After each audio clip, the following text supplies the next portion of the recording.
you? I'm doing good. It's good to hear. I was on your website earlier today, Which one? on the one on your Twitter bio. Cool. Yeah, it looks like it was designed in 2002. It's like it's a blast from the past. Yeah, I've got a ton of different websites. So why do you need so many? Huh? Why do you need so many websites? Um, the reason why I did so many was because, all right, there's one for the organization, TBI Raiders, which is to help those with the organizations to help students and young adults with traumatic brain injury succeed in both school and life. And then there's, oh gosh, I got to go over to my Explorer to get my PowerPoint pulled up. Well, your mission statement is to help students succeed in life. And Yeah, I went to my Google and got my PowerPoints pulled up. I've got, L, figure out which one has the PowerPoints, because I've got 3 different PowerPoints pulled up. Figure out which one has the programs. okay, I think it's this one. It's got the programs on it. Let's just say I'm a traumatic brain disorder that likes to think too much. does it only make sense to you? Because that happens to me a lot. Let's put it this way. The rate I like to think too much, I tend to, when the lawmakers look at it, it tends to send their mind spinning. And they're kind of like, what? They're like, how do you think this much? Yeah, I mean, my thoughts aren't exactly always the most composed and organized.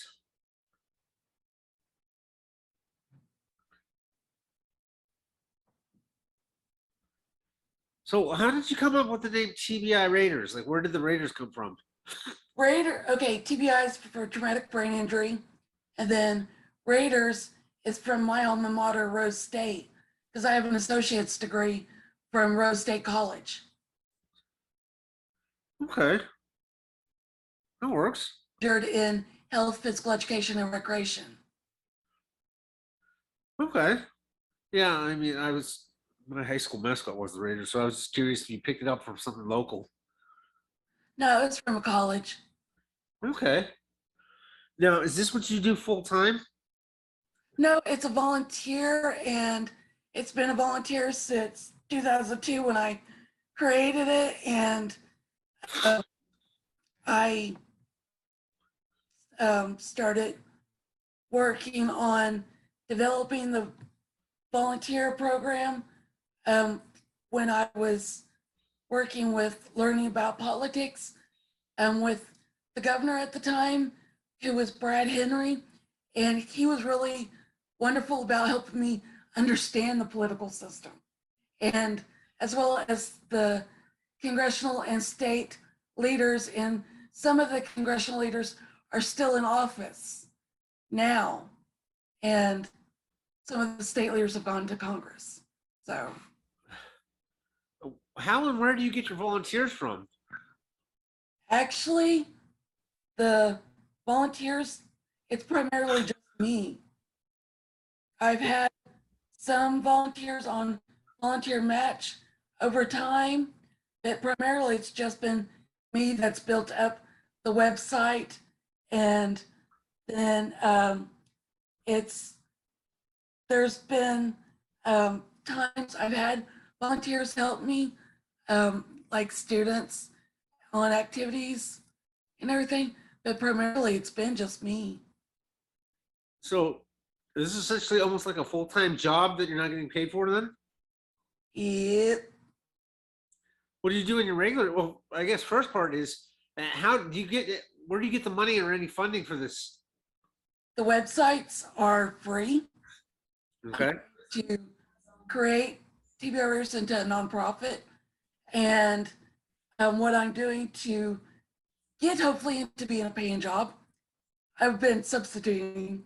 I've had other jobs other than the TBI stuff prior to now, and been doing lots of other things other than the websites up to now, like drafting legislation and such. But I've doing tons of different things, but I'm most wide known amongst the state lawmakers for the volunteer work I do to help traumatic brain injury survivors. Did you have to leave your former career after your TBI? That happened to me. I couldn't be an architect anymore. I was not working. I was a junior in high school. How did it happen? I was broadside at 60 miles an hour. I was in a 92 or 94 Ford Tempo. Oh, I got hit by a Tahoe on a bicycle head on, going about 60 miles an hour. So I had no protection.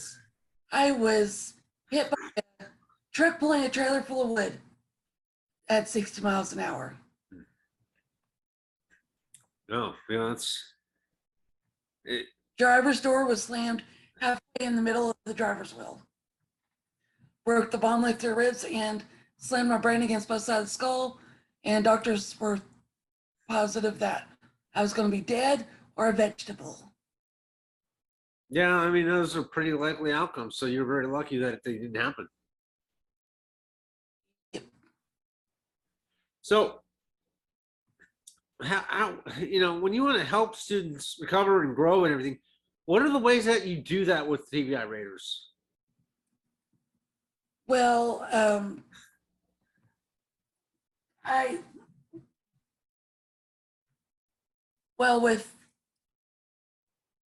I've been trying to get it built up, but as far as TBI Raiders, it's not been able to really do anything per se yet, because I've been trying to really get it up off the ground. I've drafted legislation, and after I'll tell you about the programs, I'll go get the legislation. Yay, I found the model and the programs and stuff. Great. About everything. All right. How I created everything, it was, okay. Have you ever heard of the logistics model? I understand it vaguely. I've never used it. Okay. When I was in college taking health behavior theory, don't ask me what you, and the funniest thing was I started creating TBI Raiders from the logistics model theory, whatever, before I even knew what it was. And then when I got in health behavior theory and I learned what this was, I was like, I've been doing this from the get-go. But TBI Raiders is set up from the logistics model theory. And that is the top two tiers is you have the state and Congress, then you have the 501c3, which is TBI Raiders, then below is student organization, TBI Raiders on college campuses. We can never get that on happening. And then below that, we have employment, which would be medical, education, government, what have you. And then below that, we have families affected by traumatic brain injury survivors, which would be parents and then the survivors themselves. Then below, next slide would be mission statement to provide an online club for students and young adults who have sustained a traumatic brain injury, which will ultimately create a unit where there is none for survivors to unite and help each other succeed, showing other survivors what they thought once was impossible can turn into a goal that can be accomplished. Ew. The objectives for TBI Raiders is to create more awareness on traumatic brain injury, help to open doors for those living with a traumatic brain injury, be supportive for those living with a traumatic brain injury. The programs that are in traumatic or TBI Raiders is Raid Oklahoma, TBI's Corner, members of TBI Raiders, Survive to Vote, or Raid Oklahoma, really. And then latest news. Goals is to increase awareness on traumatic brain injury, increase the opportunities for those living with a traumatic brain injury, which I think I pretty much already said those. Yeah. So I guess as being your own one-man band, not getting paid to do this, have you looked at different types of grants and stuff? Because I know there's different foundations with brain injuries that will grant you money. I mean, there's a guy in one of my support groups. He got money from a brain injury foundation to buy Nintendo Wii.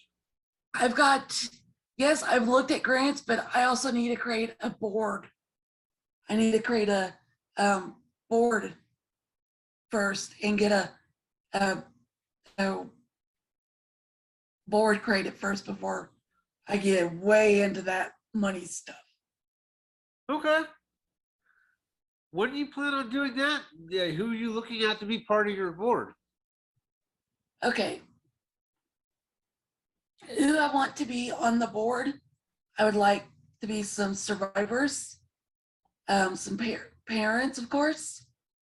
Oh shoot, I had it listed somewhere. Of course, you know, some people from the schools, whether it be secondary, college, the employment, state lawmakers, you know, let's get people from the government agencies. Let's get everybody on there so we can tell them. And I've said this at the Developmental Disability Council meetings, and it's got them cracking up, where I'm like, let's get everybody in the same room and basically tell them, shut the hell up, listen to each other, because we've each got something to say, and you're not doing your job. Because nobody's listening to her. That's the problem. You know, speaking of jobs, I don't know if you shared the same experience as me, but I'm almost 5 years out TBI, and before I went on disability, I tried to go back to being an architect at 4 different firms, and I got fired 4 times. Did you have trouble keeping a job too, like a paid job? I am 24 years living with a TBI. I'm going to have to be careful how I go about this. Take your time. Okay. The previous employment I had was substituting. I got terminated from that one, and I've not been looking for another one because I think while they said, okay, there's X, Y, and Z, why they said, can't do this and this. But I think what it had to do primarily, it had to do with my brain injury because I was telling them about my health. And they had a real problem with me talking to the students about my brain injury. And the students were really loving the fact that I was talking to them about my brain injury. And they loved learning about my brain injury. And they loved helping me when I had side effects kick in. And they loved helping me teach. And yes, there were students that gave me a hard time and stuff and that would bully or be mean. But there was teachers that were like that too.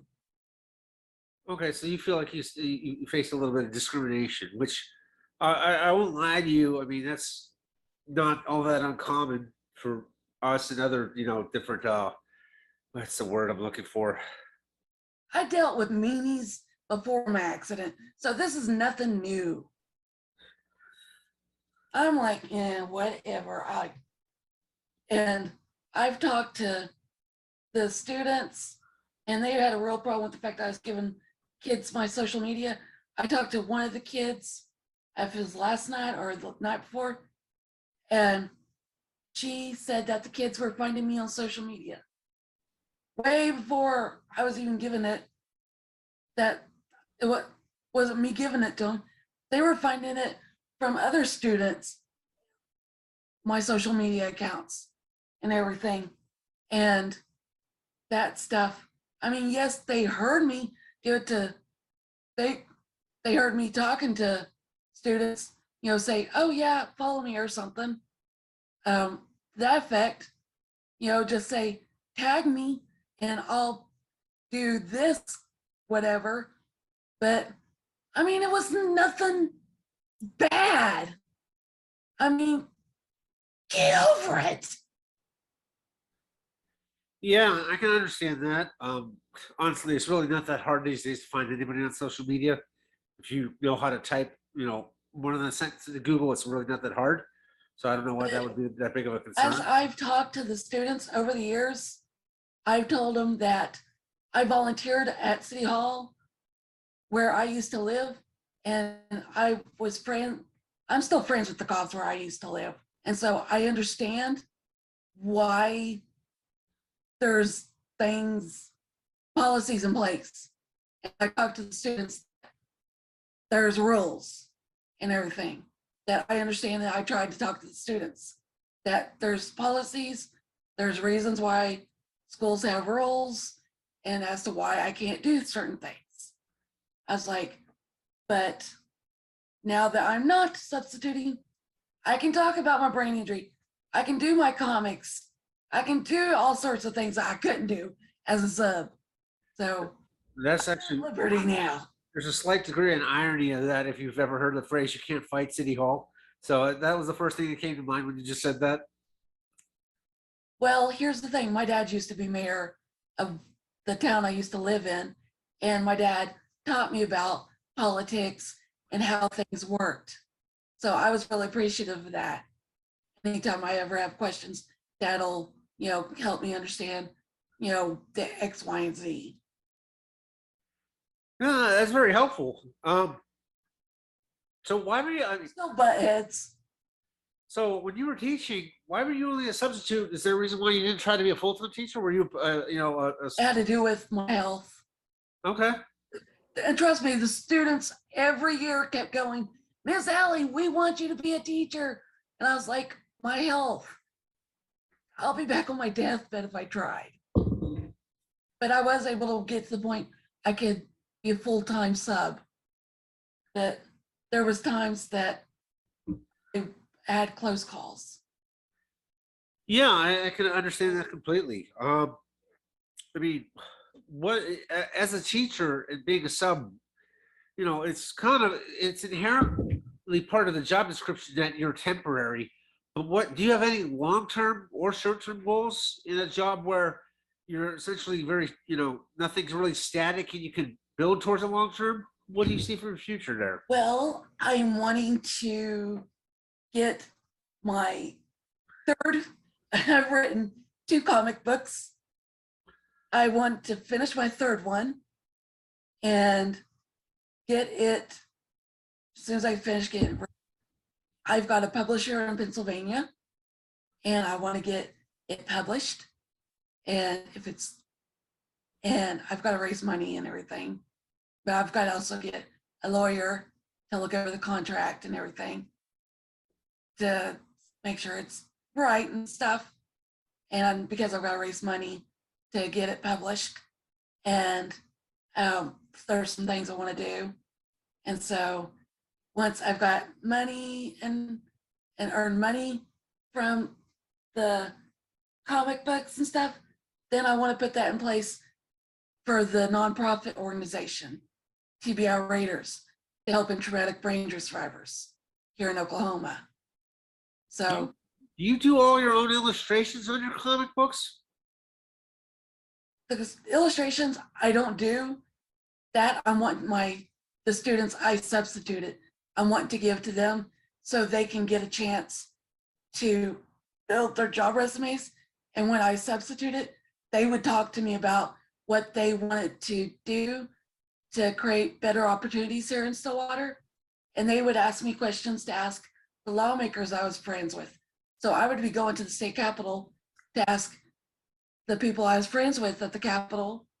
And So I would ask questions and tell the students, and that's how we got this idea of, okay, we're going to build this platform and I'm going to get the comics written.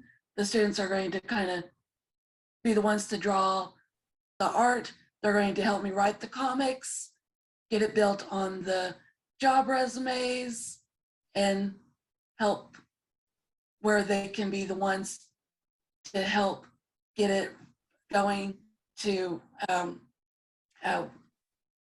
what's where, be like a internship or whatever, to where it can be like a job training type of thing.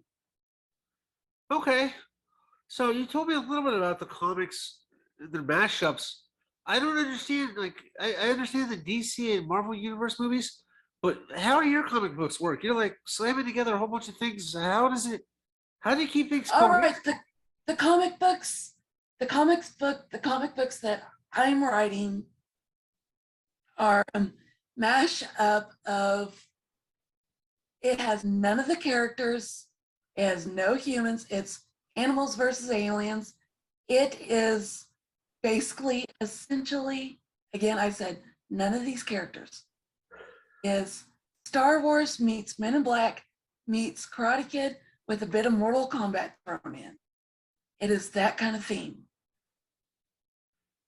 Yeah. So I have a couple questions about that. First of all, all those references you just threw out about how you would describe what your comic books are. Those are all references that, you know, Men in Black came out like in 1997. You know, people under the age of 25 never saw those in theaters and stuff. You know, some of the stuff Yeah, you've seen, how would they get that reference? And I haven't looked at a comic they're book in they're years. not. Who I've reads? had I've had the, they don't, but the students that I've subbed, um, they've, some of them have been reading the comics. They they can go on YouTube and look for clips from Men in Black and everything to know what I'm talking about. But um, but they those are, they can just go look up. But I told them those are just what it's based on and everything. Even if they've heard of the movies, they may not have seen them. They've heard them. They've heard of the movies. I mean, so I know very little about comics other than DC and Marvel, right? Um, Yeah. how do you create an audience for your material? Well, it. I'm going. I when I. Yeah, that's what I'm going to get that figured out, because I'm not going to be working alone on this. As I told one of the students that I was talking to on Twitter, that once I finish the third comic, not only am I going to meet with some of, I told her to talk to some of the students that she went to school with. I told her for them to get some of their parents to come to the meeting as well, because this would be a great like relationship building with their parents and everything, to strengthen the bond that they have with their parents, because their parents have seen those movies and everything. So, I mean, do they have to educate themselves on those movies in order to write it, or can they write and No, illustrate without knowing anything? I've actually already written the first comic book, the second comic book, and I'm almost done with the third. There's portions in all three of the comic books to where the students are going to be able to find, to where they can find gaps that need to be added in and everything, like gaps where you can see, oh well, there needs to be this added in and stuff. So I told them that they can look for those areas to add in, and they can have their parents help them and stuff. So, how do you told me what the basis of what the comic book is like, how did you create the characters, even though they're not from the movies? Yeah, the characters. Okay, the characters. Well, since I wanted to create just they'll let me go back. Since I wanted to do basically animals and aliens, and that's I have nicknames. These are nicknames I've had for the grades. The characters and stuff, they're nicknames I've had for the kindergarten to the 12th grade. So the students have known about the nicknames, and the kindergarten through 5th grade, I've kind of forgotten the nicknames for those, but 6th grade through 12th grade, I remember. But the students know about the character names and everything. So they're going to know about the character names and some of the inside jokes. So they're going to be inside jokes and stories that they're actually going to be able to know about and relate to, because there's stuff that happened when I was a sub that happened only when I was either a sub or that they can relate to and everything. The characters, like we have the Tasmanian devils, the chimpanzees, the sloth, the meerkat, the fox, the snow leopard, the lynx, I guess you say souls. Okay, do you remember the book The Outsiders? Never read it. Well, it was a book we had to read in school. There was two characters, or characters, the Outsiders and the, I guess it was souls. It was SOLS, whatever it is, how you pronounce it. Then you got chihuahuas, aliens, gremlins, rabid raccoons, and pythons. Okay. So you kind of got a hodgepodge of characters together. You got to forgive me because I have a TBI too, but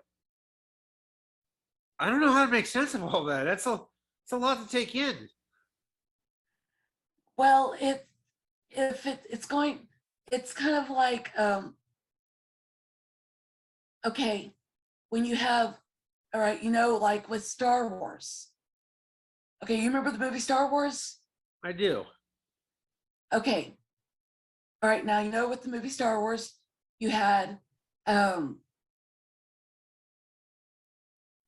Darth Vader, and you had the stormtroopers, and then you had Yoda, and then you had, there was Yoda, and then oh, I forgot that one planet.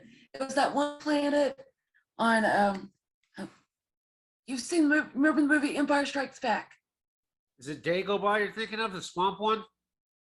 with all them cuddly teddy bears? Oh shit. No, that's Endor, the Ewoks. Ewoks. But there was like the Ewoks, and then there would be like all these different characters and species that on from the different planets and stuff. That's where I got the idea for different characters and different planets and stuff for the book, was from like Star Wars and what George Lucas and the writer created for that stuff. That's where the idea for that came from. Okay. Was I got inspired from George Lucas and that type of stuff. Well, that's a good person to draw inspiration from for more kind of a sci-fi fantasy type background. Because I grew up on Star Wars, and I grew up on Star Wars, Star Trek, I grew up on all sci-fi and everything. I wasn't that big into sci-fi. I love Star Wars, but I didn't really get that much into it other than like maybe Blade Runner. I grew up on Star Wars, Star Trek, Rambo, every Army military movie you can think of, because my dad was in the military. We also loved the Star Wars and Star Trek stuff. And MASH. I stayed up late at night to watch MASH with Dad. That's cute. It was a good show to watch with your folks. So Henry, let me get you out of here on this last question. You know, aside from the TBI, the comics, the substituting, what do you want personally for your life, for short-term and long-term goals for your future? I mean, you know, from what you have learned about you is there's a lot that's, subject to chance, to where, you don't have any predetermined path to go down. There has to be some things to go right here, there. What do you want out of life in the future?